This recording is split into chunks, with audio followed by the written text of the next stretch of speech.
دا کہانی د یو زدي هلک په باره کې ده چې کم په یو سرکس کې کار کوي او پرسه د تللو په دوران کې د هغه توله خرابېږي او راغورځېږي خو بچ شي. بیا ورته استاد وایي چې ستا دا شوق خو هسې ماته ګپ ښکارېږي، ته ځان له څه بل څه کار وګوره. خو د چا په خیال کې و چې دا نالایق او یریدونکی هلک به د دنیا ړومبی انسان جوړېږي چې د دنیا د ټولو نه د اوچت بلډینګونو په منځ کې به رسۍ تړي چې د ځمکې نه په دومره فاصله به وي چې ګاډي به هم د میګو په شان ښکاري. د دې هلک نوم فلیپ وي چې کم د ورکوټوالي نه په رسۍ د ګرځېدو شوق لري. هغه به د دوه اونو په منځ کې پړي وتړل او په هغې باندې به ګرځېدلو او وخت سره به ته یو پړی کمولو او په اخره کې یو پړی ته راغو او بیا به په یو پړي باندې ګرځېدو. خو د فلیپ شوق خلک حیرانول. د دې د وجې هغه ته اوس د اوسپنې رسۍ په کار وه چې هغه پې د ماهرانو کرتبمارو په شان چل زده کړي او د هغه دا شوق هغه یو سرکس ته په پټه باندې داخلوي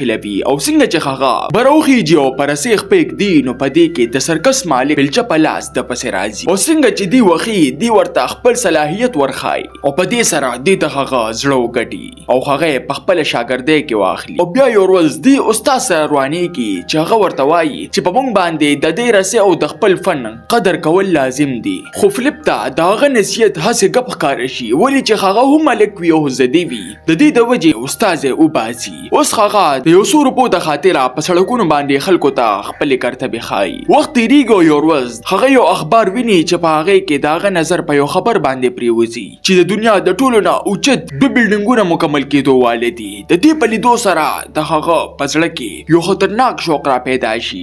بیا هغه د دوه بلډینګونو په منځ کې په یو شیشه باندې کرښه راکاږي چې رسۍ به داسې تړمه. د هغه ښځه چې هغې به په خپله هم په سړکونو کرتبونه کول د هغې هم د ده دا شوق خوښ شي او ده له ډاډ ورکوي او په هر څه کې ورسره مرسته کوي او ده ته وایي چې دا ستا خوب دی او دا ته ضرور پوره کا. د دې د وجې به تا ته خلک هر څه وایي، لیونی به درته هم وایي خو اول به زه تا سره په لیوني باندې یادېږم. بیا هغوی دواړه تیارې شروع کي او یو ځای مشقونه کوي او په سبا باندې د مشق په دوران کې د کیمرې پړوان دی په هغه باندې رسۍ شلېږي او راغورځېږي. دې سره هغه ته احساس وشي چې د دې تړل لکه د عام پړي غوندې اسان نه دي. هغه بیا د خپل زوړ استاد خواله ځي چېرته چې ورته هغه انکار کوي. خو بیا هغه د ده د جذبې او د پیسو نه مجبور شي او چل ورته ښایي چې اول به د رسۍ او ستې چې تړې د هغې په منځ کې به د لرګي استعمال وکړي ولې چې د زور په راتلو سره چې غټ لرګی د ماتېدو نه بچ وي او ورته وایي چې تر څو پورې تا د دې د سخوالي اوازونه نه وي اورېدلې نو په دې یقین مه کوه. د خپل استاد په رڼا کې هغه په اول ځل په یو کلي کې خپل د رسۍ کرتب ښایي خو د بدقسمتۍ نه د هغه توله ګډه وډه شي او لاندې اوبو ته راپرېوځي. دې سره خلک هغه پورې خنداګانې وکړي او دې هم ډېر خفه شي خو د خپل عزت دپاره هغه یو سوچ کوي. د فرانس د ټولو نه د مشهور چرچ خواته د رسۍ تړلو فیصله کوي. بیا هغه د شپې په تیاره کې په پټه سره رسۍ تړي او کله چې سحر شي هغه په دې روان شي. ښکته ټول خلک ده ته لاسونه پړقوي خو پولیس راځي او ګرفتاروي خو د ده اصل مقصد خو لا پاتې وي. اوس هغه دا ځل نیویارک ته ځي او بیا د هغې بلډینګونو خواته او کله چې هغه د دې قد وویني هغه د دې نه ویریږي. یو ورځ هغه په پټه باندې د هغه بلډینګ سر ته وخیږي خو هلته صرف اسمان وي، هوا وي او خاموشي وي. او کله چې هغه د دې په ځای ودرېږي نو هغه ته داسې ولګي که چېرې زه هم د هوا حصه یم. هغه پوه شي چې زه د دې رسۍ دپاره جوړ یم او دا زما دپاره. بیا هغه مشقونه شروع کي او د هغه ملګري هم په دې هر څه کې هغه سره مرسته کوي. هغوی د کبانو د کونډې استعمال د غشي د لرې ایشتو دپاره کوي چې رسۍ پې د یو بلډینګ نه بل بلډینګ ته ورسولی شي. استاد ورته وایي چې د زندګۍ د بچ کولو دپاره بیلټ لازمي دی خو د فلیپ په مخ کې دا د هغه بېعزتي وه. استاد هم په خاموشۍ سره د هغه خبره مني او ده ته خپلې ټولې پیسې واپس کوي چې په دې خپل خوب سرته ورسوه.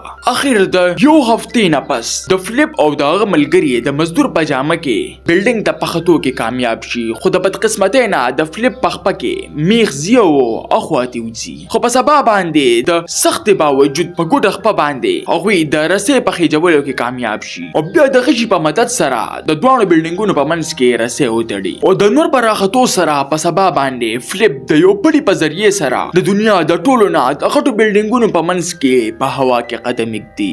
د ځمکې نه تقریبا 1901 فوټه اوچت داسې نظاره چا هم نه وي لیدلې. او کته ټول خلک دته حیران، څوک ورته لیونی وایي او څوک بې وقوفه، خو هغه د دې هر څه نه مزه اخلي او خپل ځان ورته لکه د مرغۍ ښکارېږي. د پولیسانو ګاډي راځي او ټول ګاډي ودروي او دته په لوډ سپیکرو کې وایي چې د خودکشۍ نورې هم بلا طریقې شته او تا ته چې کم کار کوي د قانون خلاف دی. خو فلیپ په خپل ځان او په خپلې خوشحالۍ کې ډوب وي. هغه چې کله د رسۍ منځ ته ورسېږي نو ودرېږي او د خپې نه وینې بهېږي، خو دې د یېرې نه ونه درېږي بلکې داسې که چېرې هغه په ځمکه باندې وي، په سټیج باندې وي او خلک هغه ته ګوري. فلیپ ته ښه پته وي چې دې نه پس پازه ګرفتارېږم، خو دا هم ورته پته وي چې دلته مې نشي ګرفتارولی. بیا هغه پولیسانو خواله ورځي او هغوی وایي که چېرې دې راکوزېږي، خو هغه چېرته بس کولو والی هغه بیا تاویږي، بیا راځي او بیا تاویږي او دې سره هغه اته چکرې مکمل کړي. ښکته خلکو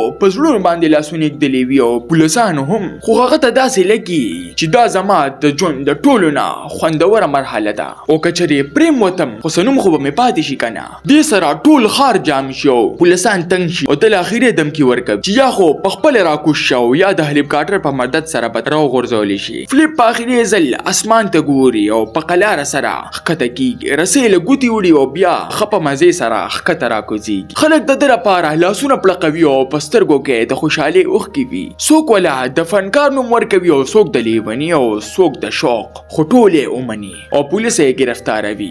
خو عدالت دله د سزا په ځای باندې ده ته وایي چې دله خو د سزا په ځای باندې انعام ورکول پکار دي او هغه ته وایي که چېرې تا ماشومانو ته د رسۍ کرتب وښودلو نو ته به آزاد کړی شي. بیا هغه ورځ راځي چې د هغه ښځه هم د هغه تماشه کوي او ځل بیا هغه دغه د رسۍ کرتب کوي او دې سره هغه بلډینګونه هم په میډیا باندې ډېر زیات مشهور شي او د هغې مالک هم دله انعام ورکوي. تاسو ته دا نننۍ کهاني څنګه ولګېده؟ ما ته خپله قیمتي رایه په کمنټ کې ضرور راکړئ. ملاویږو به په یو نوي ویډیو سره. ما له راکړئ اجازت. بای بای.